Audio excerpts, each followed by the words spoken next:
Maraming salamat sa inyo mga kapatid. Andre, alagaan mo mabuti si Bola ha. Opo, tay. Ano, Randy? Tanghali na tayo. Nandiyan ang service natin. Kumpleto ng mga kasama natin. Baka may iwanan tayo sa airport. Sige po. Sige na mga anak. Sige na kami. Dito, ingat ka dito. Hindi, magiging na. Pasalubong ko ha.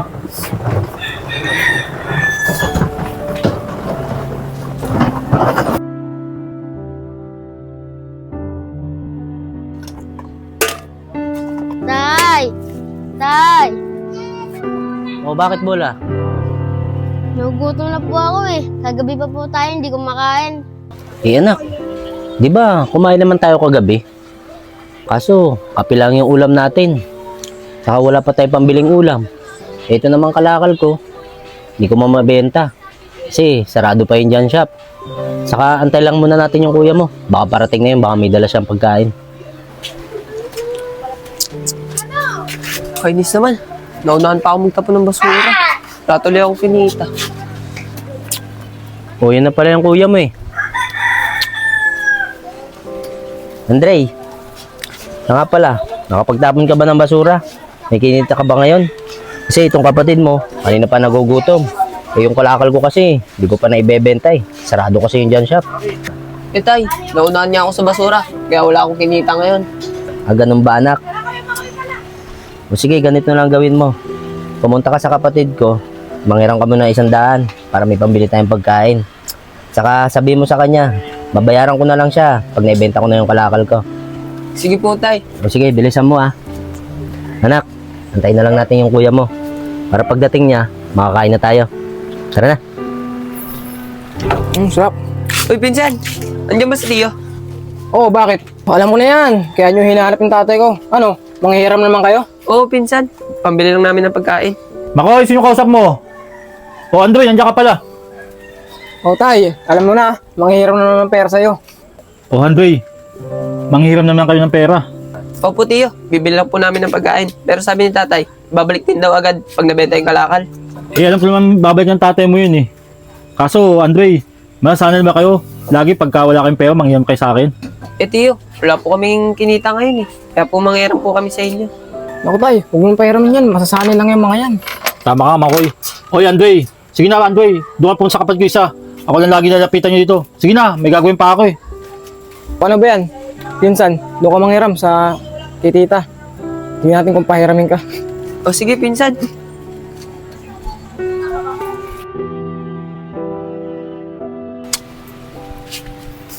O, andiyan ka na pala Andre.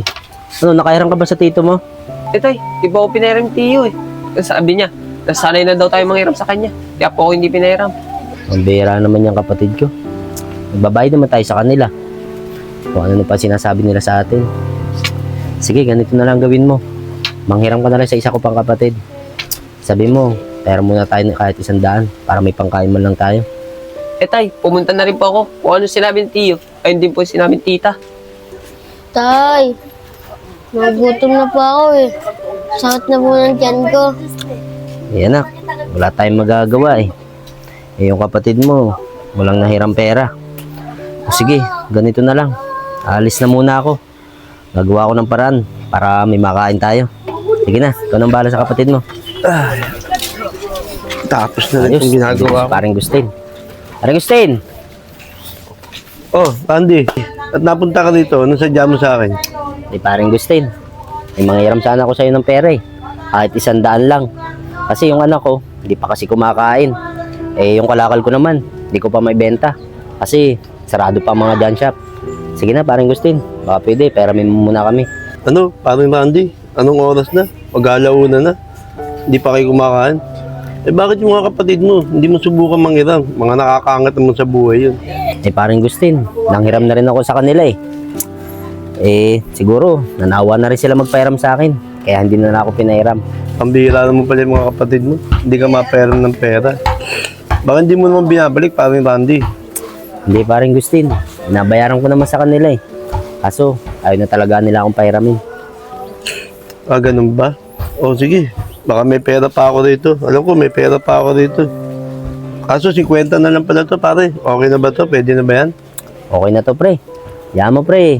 babayaran ko din to 50 mo. Pagka naibenta ko na yung kalakal ko. Saka malaking tulong na rin to. Makakain na yung anak ko. O sige pare, okay na yan.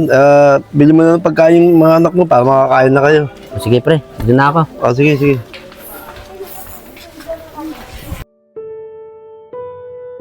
Oh, mga bata, magsipasok na kayo. Maraming handa tong anak ko. Magsikain na kayo sa loob. Happy birthday, Aisha! Happy birthday, Aisha! Pasok, pasok. Happy birthday, Arisha. Ate, pasok ka na. Hindi saging. Oh, Randy, ikaw pala. Anong kailangan mo? Wala pa kami mga kalakal dito eh. Siguro mamaya na lang pagtapos ng birthday ng anak ko. Ah, birthday pala ng anak mo. Mukhang marami kayong handa. Saka marami kayong bisita. Ah, hindi. Sakto lang yun. Para lang sa mga bisita ng anak ko. Kaya, pasensya ka na ah. Baka hindi ko kayo malok ng pagkain eh. Sige, okay lang yun. Busog pa naman kami ng anak ko eh.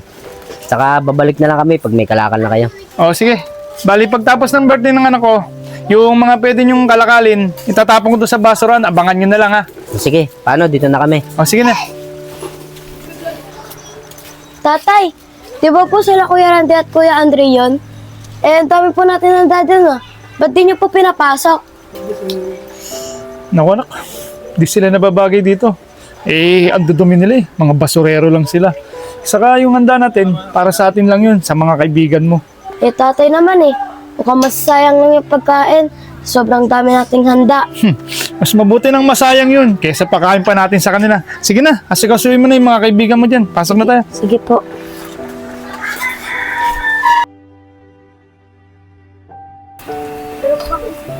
Tay, bango naman po na niluluto niya. Oo anak. Kasi binigay sa akin to. Yung nagbibigay sa akin ng kalakal. Kaya ito, niluto ko para may pagkain tayo. Sa nga pala anak, kamusta na nga pala yung pag-aaral mo? Nag-aaral ka ba mabuti? Oo naman po, Tay. Nag-aaral po ako ng mabuti. Tsaka po, Tay, di ba nakapag-aaral naman po kayo? Oo anak, nakapag-aaral nga ako. Kaso, hanggang high school lang. Oo naman po, Tay. Napag-aaral naman po pala kayo. Ba't di po kayo maghanap ng trabaho para hindi na kayo niinsulto ng mga kapatid mo? Oo naman anak, pwede naman ako mag-apply ng trabaho eh. Kaso, mahirapan na ako. Simula nung bumagyo sa amin, ang nagkabaha, naiwan ko yung diploma ko. Kaya yun, naanod siya ng baha. Tay, ba't di niyo po balikan yung eskwela niyo? Para makahingi po kayo ng kopya ng diploma niyo. Eh anak, hindi ko na nagawa yun eh. Simula kasi nasira yung bahay namin, lumuwas na kami sa Maynila. Kaya dito na kami nagsimula ng panibagong buhay.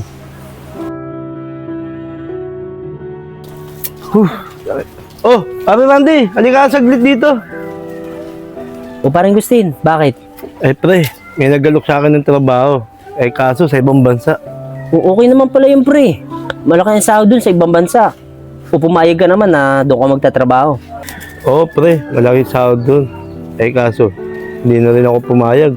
Kasi ilang taon na lang din may edad na ako. Kaya nga nakita kita ron, ikaw ang tinawag ko. Baka pwede, ikaw na lang ipapalit ko sa akin. Nako, hindi ako pwede dyan. May 2 anak kasi ako maiiwan eh. Saka wala rin akong requirements. Saka wala rin akong diploma. Saka malaki din magagastos sa pera dyan. Wala naman ako nun. Pre, kung problema sa gagastusin, sagot naman ng kumpanya na yun. Hindi naman kailangan ng diploma ron. Ang kailangan lang doon masipag ka. Saka nga pala, sa anak mo, si Andre, malaki na naman yun. Saka nandiyan naman yung mga kapatid mo, titignan-tignan naman nila yun. Kung iiwan ko naman sa kapatid ko yung mga anak ko, baka hindi nila masikaso. Kung kay Andre naman, siguro naman, hindi niya pababayaan yung kapatid niya. Saka pre, hindi talaga ako pwede. Wala akong maiiwan sa pera sa kanila. Alam mo naman ang trabaho ko, ganito lang. Yung anak ko naman, nag-ano lang ng basura, kung saan-saan. Kaya hindi ko sila pwedeng iwan eh. Naku ba, paring Randy? Alam mo ba, meron silang binibigay na advance para pang gastos mo, saka pang iwan sa pamilya mo, papuntang abroad. Kaya huwag kang mag-alala. Bago ka umalis, bibigyan ka nila ng advance na pangunang bayad. Meron ba talaga nung pre? Oo, pre, meron yun. Alam mo, ikakaltas din naman sa iyon pag nakapagtrabaho ka na ng matagal sa pinagtatrabaho mo. Nako pre, pag-iisipan ko muna. Saka kakausapin ko muna yung mga anak ko kung papayag sila o hindi. O sige pre, kausapin mo yung mga anak mo na ganun nga, mag-abroad ka. Pero pre, huwag mo sayangin pagkakataon na ito. Pag nakapag-abroad ka, gaganda ang buhay mo. Bagay, tama ka dyan, pre. Sige na, dito muna ako. O sige pre.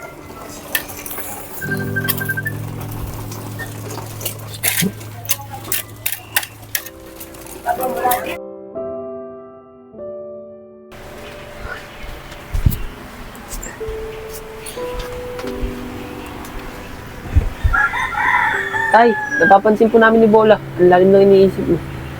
Tay, may problema po ba kayo? Mga anak, wala naman akong problema eh. Sasabihin sana ako sa inyo. Papayag ba kayo? Naiiwan ko kayo dito. Bakit nyo naman po kami iiwan? Ang saya-saya ka natin. Kahit ganito buhay natin. Oo nga po, Tay. Kahit araw-araw lang po natin. Saging, masana po kami doon. Basta, wag nyo lang po kami iwan. Ano ba naman kayo mga anak? Hindi ko naman talaga kayo iiwan eh. Eh, si tatay sana, balak sana mag-abroad eh. Eh, kung papayag sana kayo, iwan ko kayo dito. Tsaka kung papayag kayo na mag-abroad ako. Ano po, Tay? Mag-abroad po kayo? Eh, wala nga po kayong diploma at pera. Ang requirements nyo. Ayun ba mga anak? Alam nyo mga anak, hindi na problemahin yun. Kasi, sagot na ng kumpanya yun. Tsaka, gusto ko nyo na rin talaga mag-abroad eh. Ayoko na rin sa ganitong buhay. Ayoko na rin habang buhay tayo nangangalakal. Gusto ko, nabigyan ko kayo ng magandang kinabukasan. Tay, kung anong gusto po, gawin nyo. Kung nag-aalala po kayo sa amin ni Bola, huwag nyo na po kami alalahanin. Ako na pong bala kay Bola. Basta po, Tay, kung matutuloy po kayo, basta mag-iingat po kayo, ah. Oo naman mga anak, lagi ako mag-iingat. Nga pala, maraming salamat sa inyo ah. Saka lagi naman akong tatawag sa inyo eh, para kamustahin kayo. Halika nga kayo.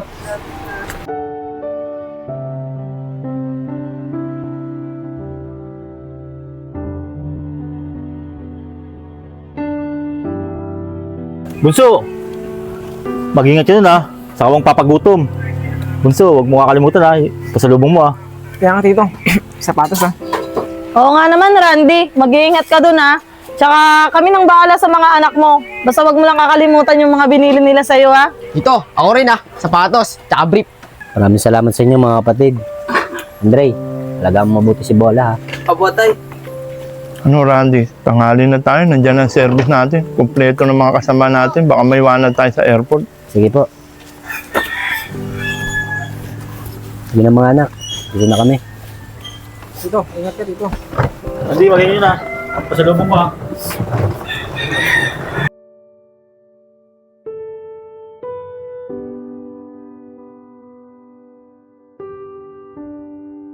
Ano mga anak, nag-enjoy ba kayo sa pasyal natin? Opo, Tay. Oh, si Randy to. Hoy Randy, nakauwi ka na pala. Kailan pa? Ah, kahapon lang. Eh, pinasyal ko agad tong mga anak ko eh. Kaya hindi mo ako nakita kahapon. Ah, ganun ba? Randy, birthday nga pala ng anak ko ngayon. Tara, kain kayo doon sa bahay. Sama mo na yung mga anak mo. Tara. Ako, Jill, hindi na. Busog na kasi kami. Kumain kasi kami sa mamahaling restaurant. O ganito na lang. Bibigyan ko na lang yung anak mo ng birthday ko sa kanya.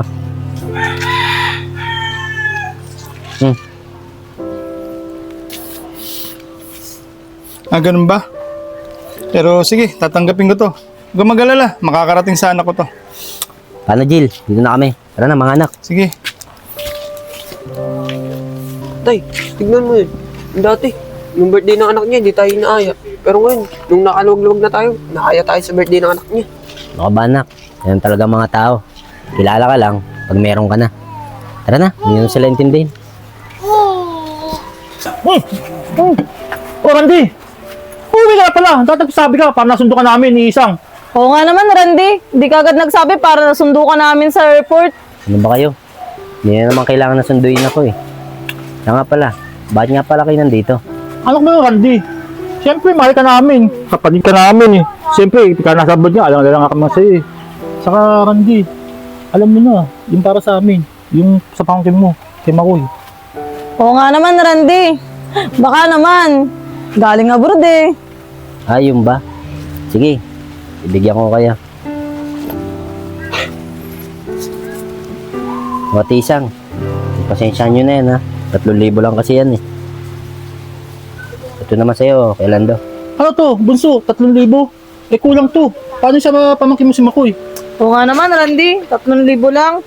Eh, Kuya Lando, Ate Isang, di pa kasi ako nakaka-withdraw eh. Kaya, yun lang muna may bibigay ko sa inyo. Tay, sige Agustino. Oh, Randy, kumusta ka naman sa abroad ngayon? Okay lang naman ako parang gustin sa ibang bansa. Saka, naasikaso ko lang yung bahay at lupang binili ko. Saka 1 buwan lang ako dito.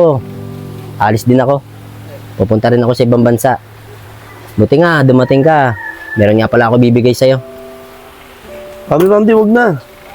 Ano ka ba, parang gustin? Para sa'yo talaga to. Oh, hanapin mo. Sabi Randy, wag na. Napakalaki na itong binibigay mong pera sa akin. Ano ka ba? Maliit pa rin yan. Para sa naitulong mo sa akin. Eh magagamit mo pa to para sa panimulaan ng buhay nyo. Sige na, sa'yo na yan. Para sa'yo talaga yan. O sige pare, maraming salamat dito. Alis na ako ha. Sige pre. Uy, Randy! Bakit yung bigay mo malaki? Eh, hindi mo kaano-ano yun ah. Ako kapatid mo ako. Oo nga, Randy. Sa amin, mga kapatid mo, 3,000 lang. Tapos dun sa hindi mo naman kamag-anak, dami-dami. Mabuti pa nga ibang tao eh. Nagawa niya akong tulungan kahit nung walang-wala pa ako. Kaya dapat ko lang suklian yung pagtulong niya sa akin. O bakit, Randy? Nung walang-wala ka, sa amin ka humingi ng tulong ah. Oo, humingi ako sa inyo ng tulong. Pero binabayaran ko yun. At sinusumbat niyo naman sa akin. Tara na mga anak, pumasok na tayo sa loob. Ito na isang. Naging mayabang niya, pokit mapera.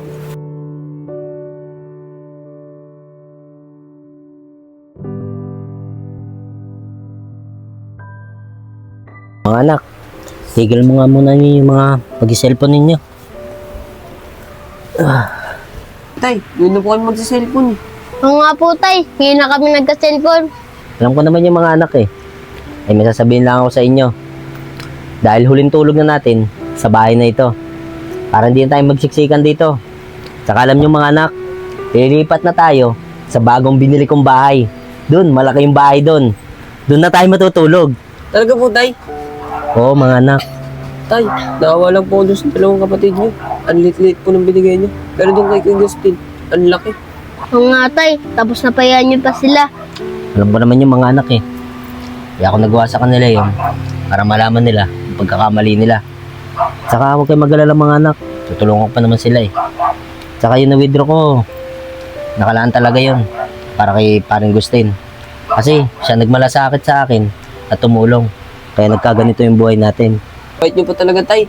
Nung wala pa tayo, hindi po tayo nila kilala. Pero nung nagaganto na buhay natin, kilala po tayo. At kinakamusta pa. Diba sabi ko nga sa inyo mga anak, iba-iba ugali ng tao. Merong mabuti, merong masama, at meron mga matulungin. Tsaka, kung naging ganito man yung buhay natin, inuwerte tayo. Tsaka lagi niyong tatanda mga anak, kailangan matulungin kayo sa kapwa. Kapag bigay kayo, tulungan niyo yung mga nangangailangan. Yun lagi niyong tatandaan mga anak. Naintindihan niyo ba ako mga anak? Opo, tay. Sobra ko talaga kayo na-miss. Payakap nga ako sa inyo mga anak. Kami rin po, tay. Nga pala mga anak, hindi na tayo nakapagluto. Andre, total marunong ka naman mag-cellphone. Umorder ka na lang ng pagkain natin. Sige po, tay. Kuya, chicken po sa akin. Samahan niyo na po ng spaghetti. Ay po, tay. Naku anak, kahit ano, damihan mo order ha. Opo, tay. Dadamihan ko to. Para makakain tayo ng marami.